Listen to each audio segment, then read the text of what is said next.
Hello students, residue theorem and it's applications part 3 में आज हम कुछ और प्रॉब्लम्स देखेंगे जिन्हें हम रेसिड्यू थ्योरम से सॉल्व करते हैं। आइए शुरू करते हैं।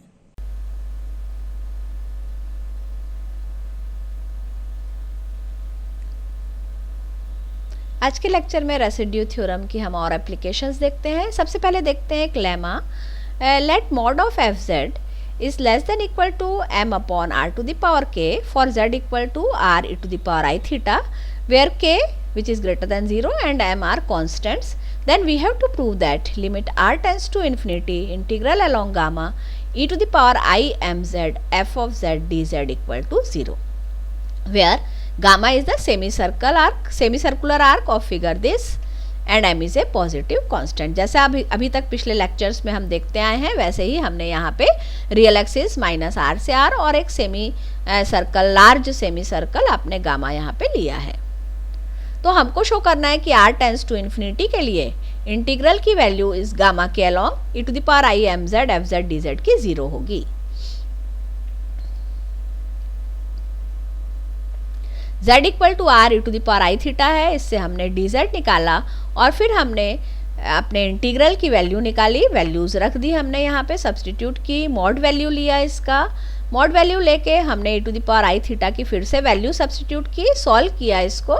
यहाँ पे जहाँ पे आपको लगा वहाँ पे हमने e to the power i theta को cos theta plus i sine theta में चेंज कर सब्सटीट्यूट कर दिया और उसके बाद सॉल्व किया इसको, और mod of e to the power i theta को हमने 1 लेके और इसकी वैल्यू जब निकाली तो ये वैल्यू हमको मिली less than equal to m upon r to the power k minus 1 integral 0 to pi e to the power minus m r sine theta d theta which is equal to 2m upon r to the power k minus 1 0 to pi by 2 e to the power minus m r sine theta d theta. बहुत easily आप इसके steps solve कर सकते हैं। अब यहाँ पे देखिए ये वाली जो साइन थीटा की वैल्यू है, हम जानते हैं कि when theta lies between 0 and pi by 2 sine theta must be greater than 2 theta upon पाई। हमने यहाँ पे इसको यूज़ किया तो ये वैल्यू हमको मिल गई last integral which is less than और equal to 2m upon r to the power k minus 1 integral 0 to pi by 2 e to the power minus 2m r theta upon pi d theta which is equal to this m pi m upon m r to the power k 1 minus e to the power minus m r, and this value tends to 0 as r tends to infinity.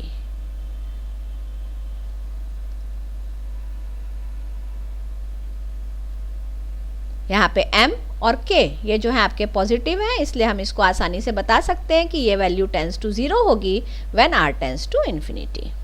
Thus, limit r tends to infinity integral along gamma e to the power I m z f z dz equal to 0 when mod of f z is less than equal to m upon r to the power k for z equal to r e to the power I theta.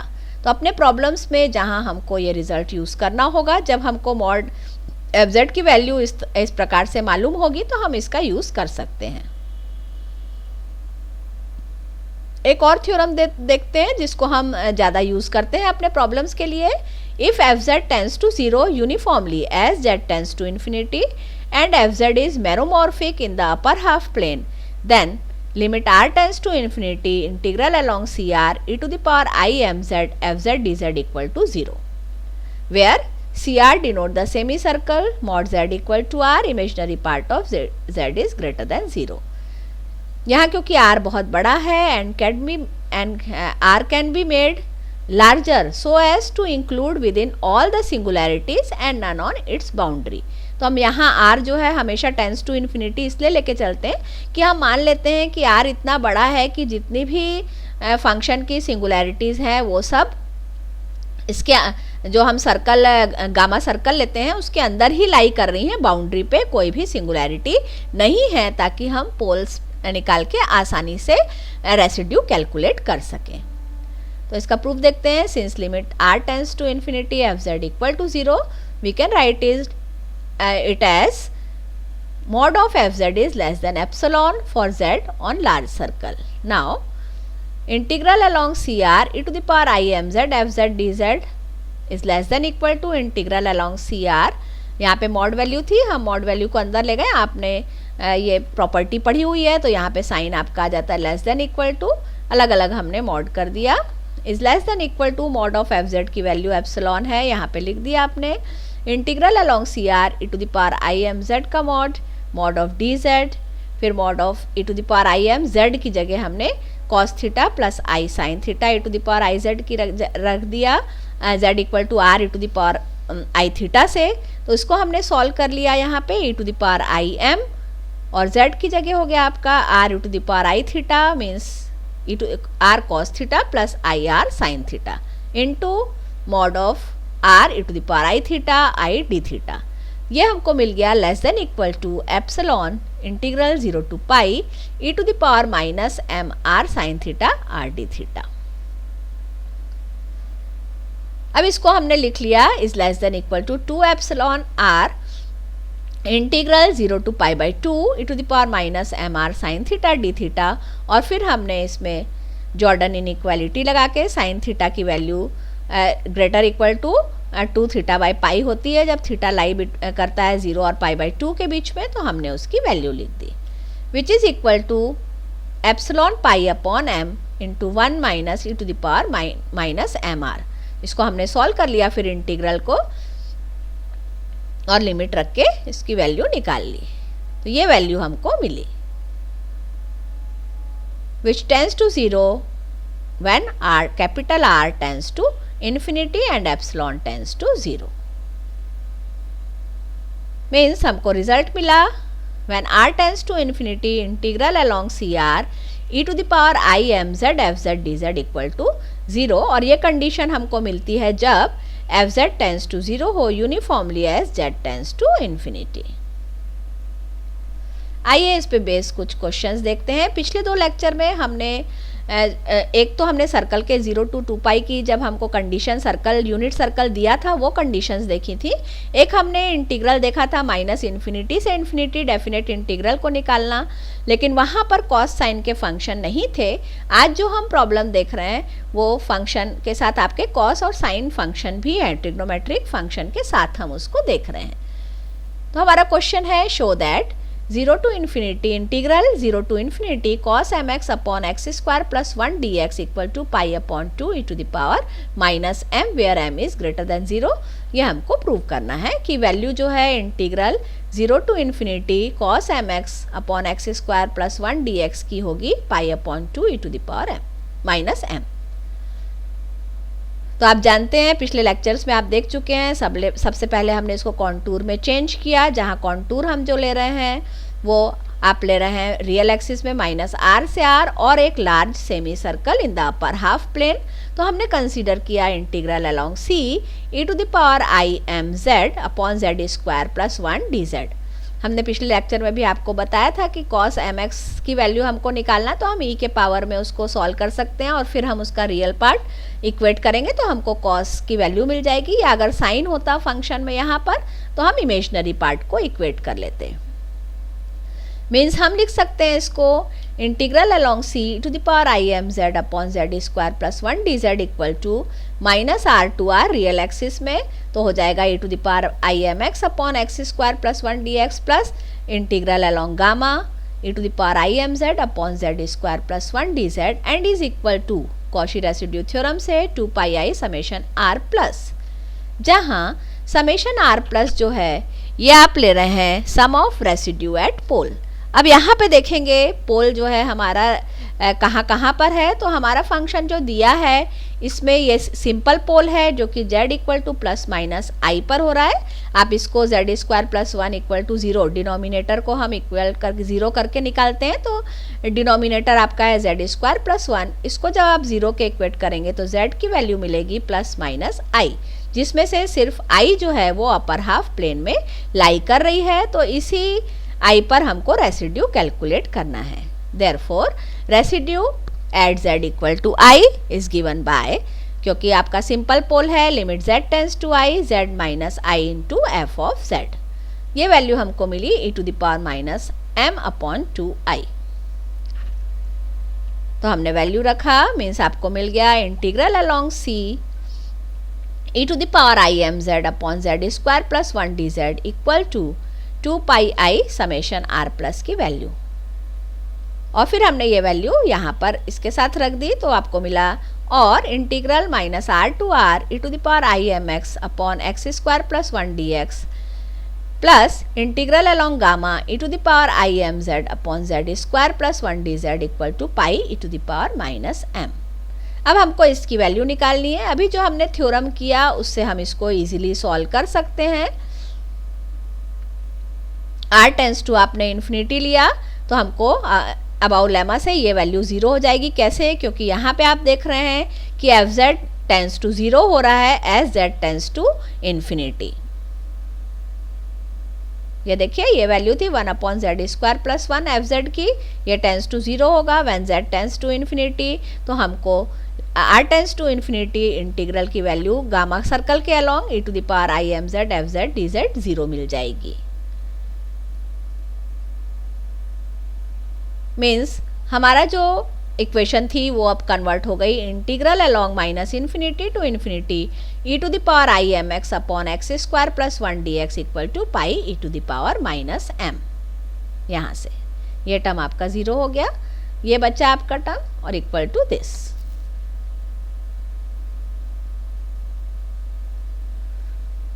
अब हम equate करेंगे real part तो आपको मिलेगा cos mx plus i sign mx, इसको लिख सकते हैं। तो रियल पार्ट हम इक्वेट करेंगे तो उसमें हो जाएगा cos mx upon x square plus 1 dx और राइट हैंड साइड में आपका pi to the power minus m था, फिर इसको हमने 2 टाइम्स 0 टू इन्फिनिटी किया तो यहाँ पे आपका अपॉन 2 आ गया।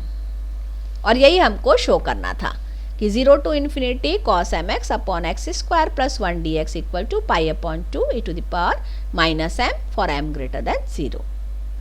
क्लियर होगा आपको? यहाँ पे हमने कॉस साइन में चेंज किया, कॉस की वैल्यू थी तो हमने इक्वेट किया रियल पार्ट दोनों साइड से और फिर हमने इंटीग्रल की वैल्यू को, क्योंकि हमको 0 से इन्फिनिटी प्रूव करना है फंक्शन और ये फंक्शन आपका इवन फंक्शन भी है तो हमने 2 टाइम्स 0 टू इन्फिनिटी करके आप उसको 2 को फिर हम यहाँ हमने कर दिया तो pi upon 2 e to the power minus m हो गया।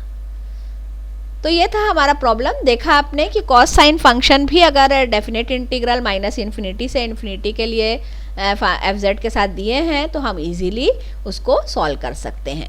आइए एक और क्वेश्चन देखते हैं।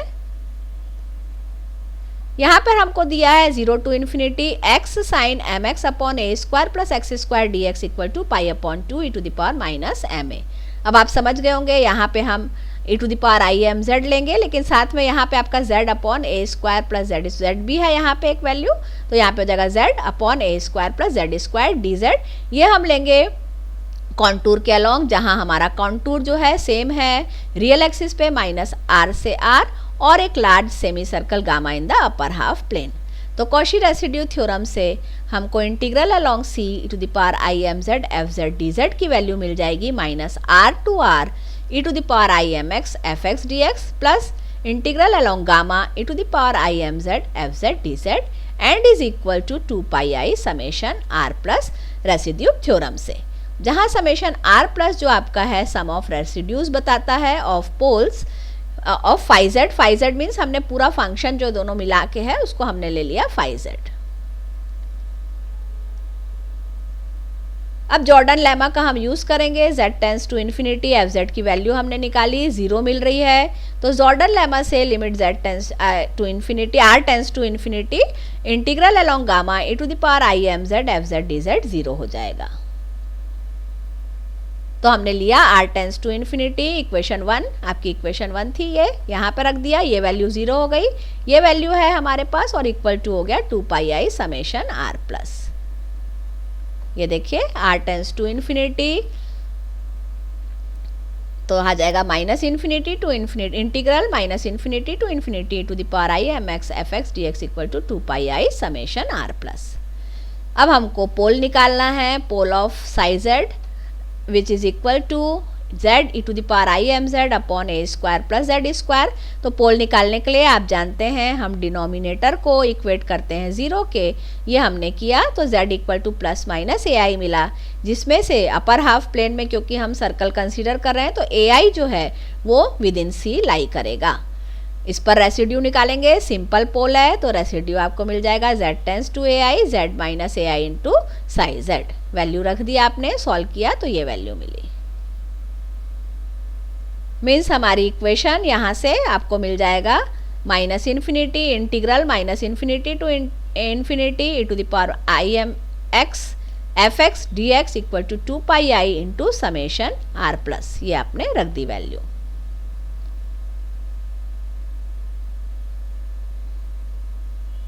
अब e to the power i m x को हमने cos m x plus i sign m x में चेंज किया, क्योंकि हमारा जो प्रॉब्लम है उसमें ऊपर साइन फंक्शन है आपका, तो दोनों साइड से हम इक्वेट करेंगे इमेजिनरी पार्ट को।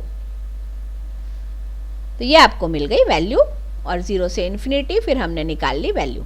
यहीं पे अगर आपको प्रॉब्लम में cos m x x cos m x upon a square plus x square दिया होता तो उसकी वैल्यू 0 आ जाती, क्योंकि राइट साइड में आप देख रहे हैं ये इमेजिनरी पार्ट आई के साथ ही है, पूरा इमेजिनरी पार्ट है, रियल पार्ट इसमें 0 है, तो वो वैल्यू आपकी 0 हो जाती। वैसा क्वेश्चन भी आप सॉल्व कर सकते हैं। और ये वैल्यू अब आपकी आ गई, हमको ये प्रूव करना था। एक क्वेश्चन और देखते हैं, थोड़ा सा अलग क्वेश्चन है। यहाँ पे आपको प्रूव करना है integral 0 to infinity log of 1 plus x square upon 1 plus x square d x equal to pi log 2। तो यहाँ पे जो हम फंक्शन कंसीडर कर रहे हैं वो हम कर रहे हैं log of z plus i upon 1 plus z integral along c log of z plus i upon 1 plus z square d z. क्यों? क्योंकि log of z plus i का जो रियल पार्ट होता है वो हमको ये मिलता है। आगे हम आपको फॉर्मूला बताएंगे इसका। तो हम कंसीडर कर रहे हैं integral along c log of z plus i upon 1 plus z square d z, where c is a closed contour consisting of gamma, the upper half of the circle mod z equal to r, where r is large and real axis lie on real axis from minus r to r। तब हमारी value integral along c f z d z हो जाएगी equal to integral minus r to r f x d x plus integral along gamma f z d z equal to Cauchy residue theorem से 2 pi i summation of r plus, where summation of r plus means sum of residues at pole. अब सबसे पहले देखते हैं z tends to infinity z f z की value. ये आपको मिल जाएगी limit z tends to infinity z upon z minus i into limit z tends to infinity log of z plus i upon z plus i. ये value क्योंकि आपको हमने ऐसा सेट कर दिया है इसको इस प्रकार से कि दोनों की लिमिट प्रोडक्ट आपको मालूम है। अगर दो फंक्शन हमारे प्रोडक्ट में हो तो लिमिट का भी प्रोडक्ट हो जाता है, तो उसको हमने यहाँ पे ऐसा रखा ताकि हम इसकी वैल्यू निकाल पाए। और ये वैल्यू हमको मिली 1.0 इक्वल टू 0। तब हमने फर्स्ट लेक्चर में एक थ्योरम किया था कि अगर हम आर्क ले रहे हैं या सर्कल सेमी सर्कुलर आर्क है जहाँ थीटा अल्फा और बीटा के बीच में है और circle z equal to r है तथा limit z tends to infinity z f z अगर एक कांस्टेंट वैल्यू आपको मिल रही है, तब limit r tends to infinity integral along a b f z d z होता है i beta minus alpha into k. तो जहाँ पे कि ए बी आप लेते हैं एंटी क्लॉकवाइज डायरेक्शन में, तो वहाँ से ही हमको gamma f z d z की वैल्यू मिलेगी आई बीटा माइनस अल्फा आप लेते तो बीटा यहाँ पे आपका पाई हो गया और अल्फा आपका 0 है इंटू, क्योंकि हमारी वैल्यू यहाँ पे 0 आ गई ये वैल्यू, तो k हमारा 0 हो गया तो यहाँ पे 0 किया आपने, ये वैल्यू हमको मिली 0। क्योंकि यहाँ पे फंक्शन जो आपका है उसमें हम यही वाला लेमा यूज़ कर रहे थे, पहले भी आपने पिछले लेक्चर्स में किया है, तो यहाँ पे भी हमको यही लेमा यूज़ करना है। या फिर इंडिपेंडेंटली हम इसको अलग से प्रूव कर सकते हैं, जैसा हमने पहला इसमें लेमा अपने लेक्चर में किया है इस पार्ट में, और we can show it independently. z को r e to the power i theta रखिए, dz को r i e to the power i theta d theta रखिए, तो integral along gamma f z d z हम solve करेंगे तो ये हो जाएगा less than equal to integral 0 to pi log of r e to the power i theta plus i into r i e to the power i theta upon 1 plus r square e to the power 2 i theta d theta. यहाँ पे simple आपको calculations करना है और solve करना है। नीचे वाली वैल्यू जो है इसको हमने लिखा आर स्क्वायर माइनस 1। कैसे आई ये वैल्यू देखिए, r square e to the power 2i theta plus 1 की मॉड वैल्यू को हम लिख सकते हैं r square e to the power i theta minus minus 1, और ये हो जाएगा greater equal to r square minus 1। Greater equal to इसलिए क्योंकि डिनोमिनेटर में वैल्यू है, तो जब आप 1 अपॉन करेंगे तो ये लेस देन इक्वल टू आ जाएगा साइन यहाँ पे, और जो हमको यहाँ पे रखना है तो हमको लेस देन इक्वल टू ही रखना है। तो इसलिए अपने वैल्यू जो निकाली वो हमने यहाँ पर माइनस करके ब्रेक किया, ताकि मॉड वैल्यू जब हटाएं तो यहाँ पे ग्रेटर इक्वल टू साइन मिल जाए, ताकि 1 अपॉन जब आप करेंगे 1 upon 1 plus r square to the power 2i theta, तो वो हमको मिल जाएगा less than equal to 1 upon r square minus 1, और वो हमने यहाँ पे रख दिया। बाकी हमको सिंपल प्रॉपर्टी लगानी है। Log e to the power i theta आप यहाँ पे देख रहे हैं, e to the power i theta r log r plus log e करेंगे तो ई हट जाएगा, थीटा आपको मिल जाएगा। सिंपल कैलकुलेशंस हमने अप्लाई किए हैं, आप आसानी से इसको अप्लाई कर सकते हैं। तो ये भी टेंस टू 0 मिलेगा हमको when r tends to infinity. तो ये इंडिपेंडेंट प्रूफ था, आप चाहें तो लेमा का यूज कर सकते हैं और चाहें तो इंडिपेंडेंट प्रूफ कर सकते हैं। तो हमको गामा के अलोंग वैल्यू 0 मिल गई, तो हमारा जो फंक्शन अब बचा वो हुआ minus infinity to infinity f x d x equal to 2πi summation r plus. अब हमको निकालना है पोल्स। तो यहाँ पे जो फंक्शन दिया है उसमें सिंपल पोल है, z इक्वल टू आई पर आपको पोल मिलेगा जो कि अपर हाफ प्लेन में रहेगा, प्लस माइनस आई मिलेगा जिसमें से आई रहेगा, और एक आपको लॉगमेट्रिक से लॉग का सिंगुलैरिटी मिल रहा है z इक्वल टू माइनस आई पे। ये भी इनसाइड c नहीं होगा, इनसाइड c केवल आपका होगा z इक्वल टू आई, यहाँ पे प्लस माइनस आई होगा आपका। तो z इक्वल टू आई पर हमने रेसिड्यू कैलकुलेट किया, limit z tends to i log of z plus i upon z plus i, solve किया इसको। अब तक ये आप समझ गए होंगे, सिर्फ सिंपल कैलकुलेशन हमको यहाँ पे करना है। इसको सॉल्व किया है हमने, log 2i log 2 plus log i कर दिया, फिर इसको आपने e में चेंज कर दिया तो आपको मिल गया i pi by 2, i equal to e to the power i pi by 2 हम लिख सकते हैं।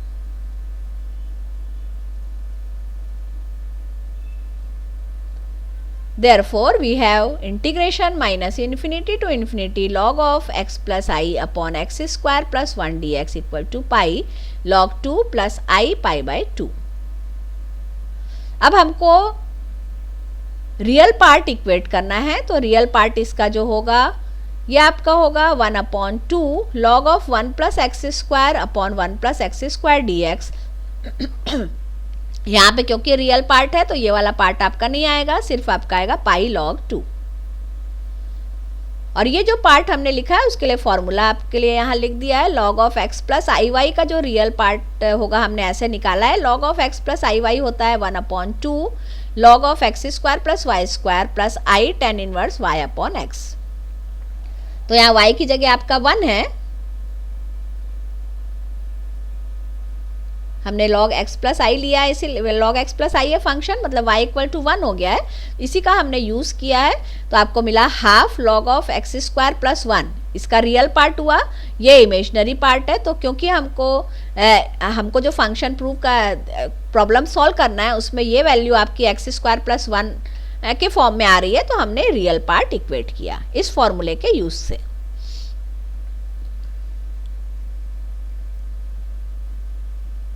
अब हमको जो सॉल्व करना है प्रॉब्लम, उसमें 0 से इन्फिनिटी लिमिट है, तो 2 टाइम्स करके यहाँ 2 और 2 कैंसिल हो जाएगा आपका। हमको मिला 0 to infinity log of 1 plus x square upon 1 plus x square d x is equal to pi log of 2, और यही हमको शो करना था। आशा है आपको क्वेश्चंस समझ में आ गए होंगे। ये रेफरेंसेस हैं जो हमने यूज़ किए। प्रॉब्लम्स को सॉल्व करते रहिए, अलग अलग टाइप के प्रॉब्लम्स को आप अलग अलग ध्यान में रखिए कि कैसे हमको सॉल्व करना है, कौन कौन से लेमा हम कहाँ पे यूज़ करते हैं। थोड़ा सा प्रैक्टिस करेंगे तो आपको बहुत अच्छे से क्लियर हो जाएगा। अगले लेक्चर में हम कुछ और प्रॉब्लम्स लेकर आएंगे, तब तक प्रैक्टिस करते रहिए। Thank you.